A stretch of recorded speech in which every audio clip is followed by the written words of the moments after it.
What's going on, YouTube Metal Complex here, and today we're going to take a look at a classic folding knife, one that has had a lot of influence on the folding knife world, and one that I can't ignore. This is the Buck 110, specifically the DLT exclusive version of it, the Ultimate Hunter. This comes with black micarta scales, nickel bolsters, is made in the USA. Right there. I believe there is still a version of the Buck 110 that's not made in the USA. I'm thinking of the one sold at Walmart. And S35VN steel, if you can just barely make it out right there. So really interested in taking a look at this knife. Can't wait to talk about it. If you're new to this channel, what I like to do are laid back knife reviews, knife overviews. I like to also do unboxings. I like to do battles. I like to do top 5s, top 10s, and some other stuff. I also generally upload 5 to 10 times a week, so if you're a fan of that and you are a knife enthusiast, this might be the channel for you, so feel free to subscribe if that sounds like fun. Also, for my subscribers who have been subscribed for a while, if you're enjoying my content and you'd like to support me, you can do so by following the link in the description to my Patreon, and you can choose any way you want to support me. It would mean the world to me, so thank you again so much to my subscribers. Anyways, let's go ahead and move on here and get some measurements. Grab my tape measure that people love because it's old and crusty, as somebody put it. Overall length of this knife looks to be pretty big. It's over 8.5 inches, probably 8.6 inches overall. Let's do the blade. Blade length in this guy. Total blade length is coming in at about 3.75 inches. Cutting edge coming in at just shy of 3.5 inches, probably 3.3, 3.4 inches on the cutting edge. Let's go ahead and do some size comparisons here real quick. How about up against the Ontario Rat Model 1? Rat 1 coming in at 8.6 inches overall. How about up against the Paramilitary 2? PM2 coming in at 8.3 inches overall, so just a little bit smaller. How about up against the Benchmade Griptilian, or in this case, the Ritter Hogue version? Ritter Hogue coming in at 8 inches overall. How about the Spyderco Delica? Spyderco Delica coming in at 7 inches overall. Let's go ahead and weigh this knife because it is definitely a big guy, definitely a heavy guy due to the nature of the materials and how lockbacks work. Okay, here we go. 7.44 ounces. And back once again, 7.44 ounces. So this is a 7.5 ounce knife. I don't know what it weighs officially, but that's what my scale is saying. This is a big knife. You can see how thick it is. We've got those heavy nickel bolsters. There's also steel liners underneath the scales there. You can see that. Those are solid all the way through. And of course, the lockback is steel. The blade is not really thick, but it's a big chunk of steel. No milling or anything in the inside. I mean, this is a classic lockback folding knife, so it is a big knife. And I think, a lot of knives that were, like a lot of traditional folding knives that were this size, that was kind of the weight unless you, just got a smaller knife. But this is a full-size lockback knife. Now, the Buck 110 is, it's very, very famous, and it's one of the most, if not the most, copied and cloned folding knives that exists. There are so many. You can go to almost any gas station and find a knockoff version of this knife. Now, currently, there's whatever version you can buy at Walmart for somewhere between $20 and $35. I can't remember. If you go to Blade HQ right now, you can find this this version for $45. It's standard version on Blade HQ, and it's 420HC. 420HC steel is not a premium steel, but everybody talks about how well Buck heat treats their 420HC. I'm not a professional on steel. I'm not a professional on heat treatment, and I honestly don't know anything about 420HC. I imagine it's very stainless and holds a reasonable edge and is reasonably tough given the nature of this blade. You can upgrade and get better handle materials, or I guess more exotic woods, and they bump up to like $60, $65 on Blade HQ. Then you can get this version from DLT Trading, which is the one that I think I would, even though my wife actually purchased this knife on my wife purchases random knife episode that I did a while back. She got this for $95 or $100 on DLT Trading, which I think is a good deal considering the materials you're getting. S35VN, the nickel bolsters, and the micarta scales.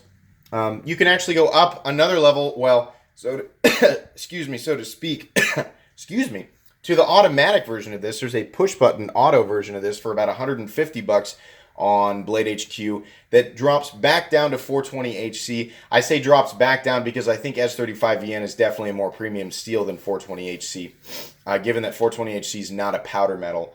But I don't know, that might be up for some debate with some people. But in any case, those are all the versions that I'm aware of. If there are more versions, you feel free to post them in the comments section or anything like that. But that's kind of a basic rundown of what's available out there. Let's go ahead and do the paper cut test just to go ahead and kind of move along here. Now, as usual, the paper cut test is not a definitive cutting test. It's basically just designed to give you an idea of the edge right out of the box. This knife is completely brand new. It has not been used for anything. What I like to do is I like to take a pass with what the knife community considers to be the universal standard of sliciness, which is the PM2. Slicey as ever. And then I take a pass with the knife in question and I compare the two.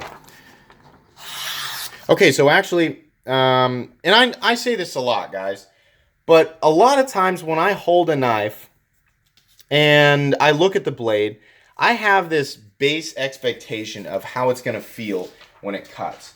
I felt that edge with my fingernail, and I said, it's a clean edge, but it feels kind of thick behind the edge. And then I looked at the blade, and I was judging it because it looked old school, but that was 90% of the PM2. That was very, very impressive.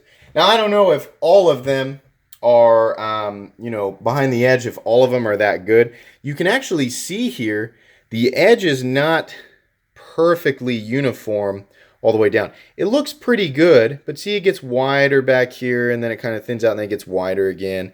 And, on the other side, there's almost like a little tiny bit of a recurve right here. So it's not perfect. The blade looks nice, but it's not perfect. It's kind of just, I don't want to say unfinished. I want to say, like if we're looking at a lot of the knives that I've seen here lately from,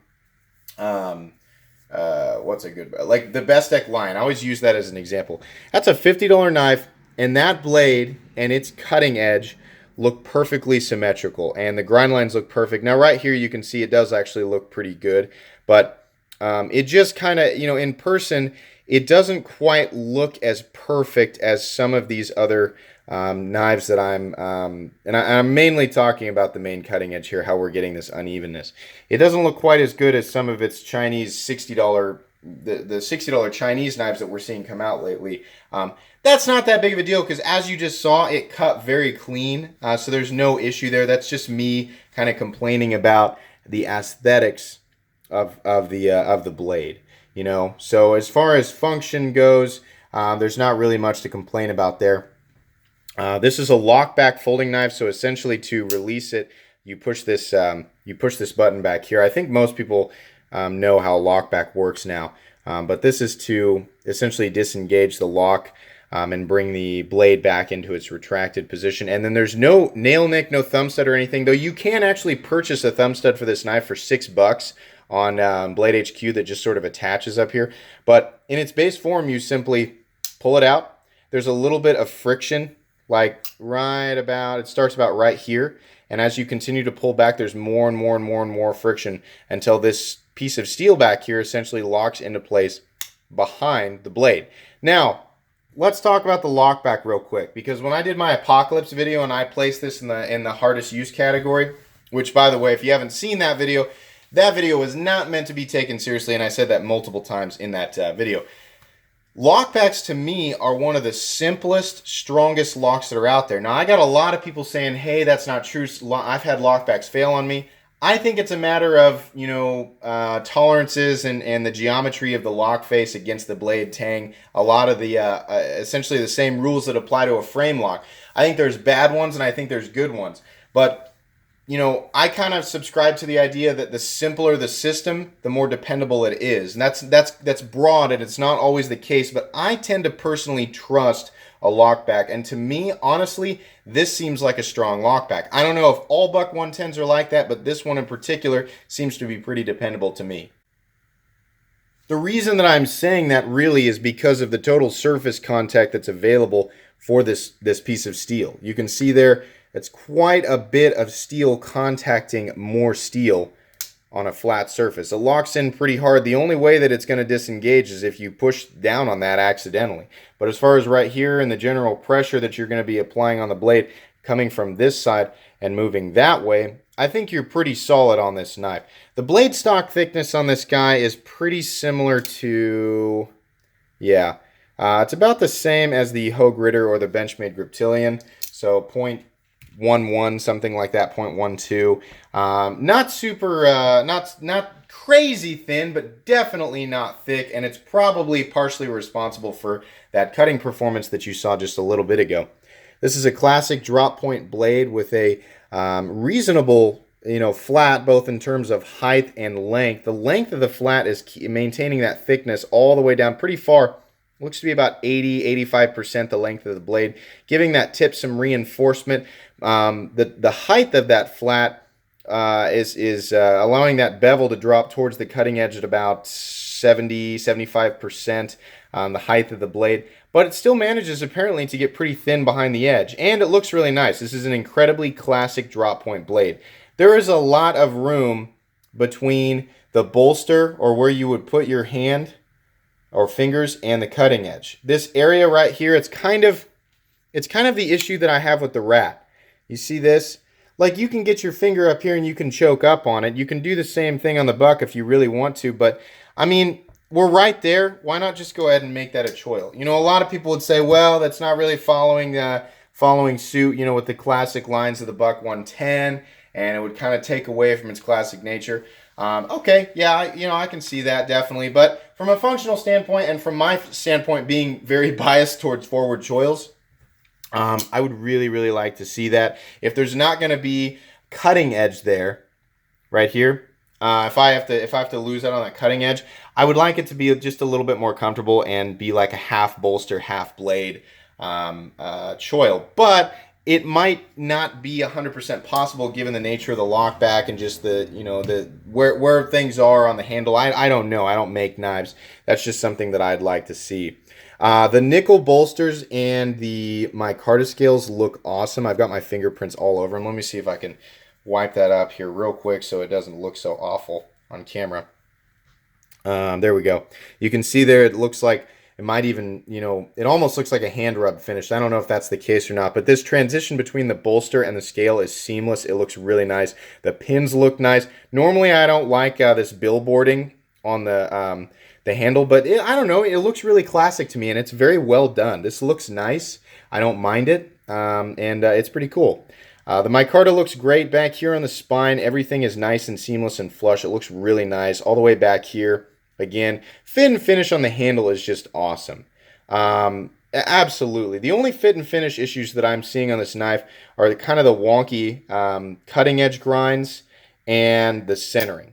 The centering on this guy favors this side. I guess you'd call that the show side. It's not rubbing, but it just doesn't quite want to be centered. Now, I will say there's no blade play up, down, left, or right. This thing is absolutely solid. I had some other people tell me like, hey, my Buck 110 is not solid. It's got lock rock. I don't trust it. So I imagine that it's a simple case of you get what you pay for. With the less expensive versions of these, if yours is one of the ones from Walmart, honestly, without even owning that or handling it, I can say if I was going to think of which version of this knife would have blade play and be really out of whack in terms of tolerances, I would imagine the $20 to $35 version that you can get at Walmart those are probably the models that are having some fit and finish issues, or more often than the ones that are a little more expensive and made in the United States. I'm assuming the one from Walmart is not made in the United States. I could be completely wrong about this, and everything that I'm saying could be irrelevant, but that's what I'm assuming. This version, however, the only fit and finish issues, like I said, are the centering, a little bit of wonkiness on the grinds, on the cutting edge. But functionally and in terms of lockout, this thing is solid. It's really cool. In fact, honestly, the price for it is really impressive. If it were me and I really, really wanted a knife like this, I would be happy to pay that money for a USA-made traditional lockback that was large and had the S35VN blade. I mean, this is really nice. I'm a big fan of black handle materials, you know, contrasting with either tumbled titanium or satin finished, in this case bolsters and the blade. This just looks really, really nice. On top of that, this particular one came with a nice sheath. I don't know if they all come. I don't know, well, sheath or carry pouch or whatever you want to call this. You can attach it to your belt. It looks really nice, and the knife fits in there perfectly. Go ahead and demonstrate that for you there real quick. Now, whoop, there we go. So the knife fits in there perfectly, and then you can attach it to your belt, which might make it, you know, that weight easier to carry for some people. It might actually, you know, make it worse for some people. The biggest problem with this knife, truthfully, is the fact that it weighs 7.5 ounces, which it's even kind of getting up there for me. And I'll carry knives anywhere. My sweet spot is like 4.5 ounces to 6.5 ounces, and I'm pretty comfortable. I say that because I'm perfectly comfortable carrying my full titanium XM18, and it weighs like 6.5 ounces. But it's got a pocket clip. That's the big thing there. This knife does not have a pocket clip, which means if you're going to carry it, yeah, you can carry it just like directly in your pocket and pull it out. But I don't know, it seems like it would kind of turn in your pocket and do this, and that might make it awkward. Some people might carry it like that. I wouldn't. I would carry, if I was going to carry it, I would carry it in this on my belt. The problem is that you got to pull it out of here. You got to unbutton this, right? So it's one move, then you got to pull it out of here, and then you got to open it up, and then you can use it. With a modern pocket knife, you simply pull it out of your pocket and you deploy it and you use it, and then with one hand you can retract it and put it away. Now, you know, I'm not saying that all modern folding knives are better than all more traditional style folding knives. What I'm saying is the reason that I would not carry this is because of all those extra steps I have to take to pull it out. The Buck 110 is a classic folding knife that is well deserving as its title of one of the most iconic folding knives and one of the most dependable folding knives that are out there. I will say this, if you're in the market for a large traditional style lockback folding knife, I don't know that there's a whole, I mean, there's other knives out there, but I think the Buck 110, especially this version from USA Made Blade and S35VN, I think this one is definitely worth taking a look at. If this is what you're in the market for, this is a very well-made knife, and it looks nice, and it's made with premium materials, and honestly, I would have no reservations. It's just like what I said in my hard use video and in my apocalypse video. Earlier I said apocalypse video, and then I realized, wait a sec, was it in hard use? Was this in my apocalypse video? I can't even remember. The Apocalypse one, don't take that one seriously, but this was definitely in my hard use video, and I stand by that. I have no reservations about the idea of taking this knife out and putting it to work in my backyard or on a construction site or anything like that. You know, let's say you work on a construction site, and the idea is you're going to take it with you. It's going to get thrown around. It's going to be left on saw tables. It's going to, you know, fall off and land in the dirt, or it's going to be thrown around up on a roof or whatever. Yeah, I think this knife is going to do really well because the blade is stainless, the liners are stainless, the bolsters are nickel based, and then micarta is a fantastic and very durable material. So yeah, on top of that, like I said, I trust the lockback. I think this is a great hardworking tool.